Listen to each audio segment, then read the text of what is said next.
The Detective is Already Dead Volume 3 Review. Volume 2 of The Detective is Already Dead. Sole protagonist Kimihiko and friends Nagisa and Yui being kidnapped and show a pre-recorded message from Siesta, urging Kimihiko and Go to relieve their last mission together. Now the truth behind the detective's death is out in the open, and our cast is left to figure out what it means for their future in this third installment of the series. As it turns out, the kidnapper is actually an Andrew version of Siesta, complete with the backup of her memories and personality, and dressed in a maid outfit. Understandably, Kimihiko is shocked and finds his former master in front of him, but this Siesta insists that she is not the person Kimihiko loved and is simply a replica built to help it and others inherit the detective's will. Part of this process is having Nagisa accept their place as one of the 12 Turners. The Turners exist to prevent the world from crisis, and before her death, Siesta had held one of the seats as a detective alongside roles such as assassin, vampire, priestess, phantom thief, and more. Now Nagisa, having inherited Siesta's heart, must prepare herself to take her place, but being one of the Turners means putting yourself in incredibly dangerous situations, with no room for the normal life Nagisa has gotten used to.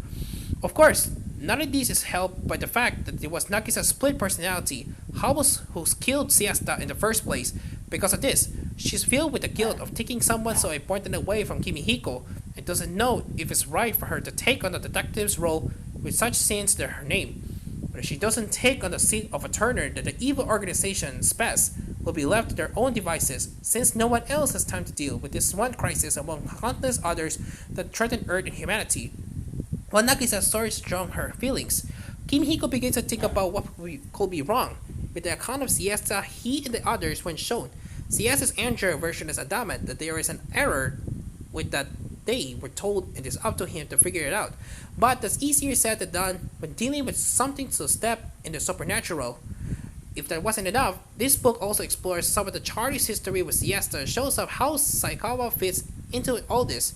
Given that she's originally seen like a one-off character in Volume 1, Saikawa is now almost as important as Siesta herself, which is something I wasn't expecting originally.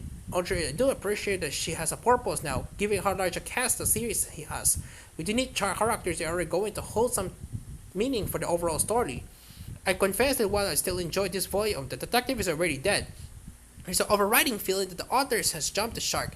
I was more or less on board with the supernatural element of the story so far, but the 12 Turners feel like a step too far, especially knowing how many supernatural beings are supposedly among the group and all the crises they supposedly put a stop to. We're certainly move away from what I like about the series at the beginning, which was Kimihiko solving mysteries for clients. The end of this book sets up for things to get even more ridiculous in the future. It will no doubt serve as a stopping point for quite a few readers. Meanwhile, I'm conflicted because I grow attached to the cast and want to see their story drawn to the end, but there's no denying that the story has gotten silly. Maybe other Negosio can bring it back. Now the plot we started in Volume 2 is more or less over, but I'm certainly not confident about that.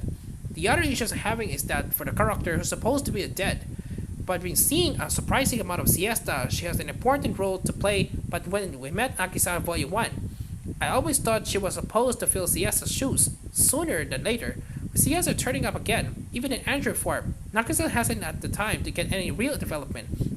Maybe in this book when it's supposed to be more here coming to terms with taking the Turner's spot, Siesta and Kimihiko's interactions overshadow everything.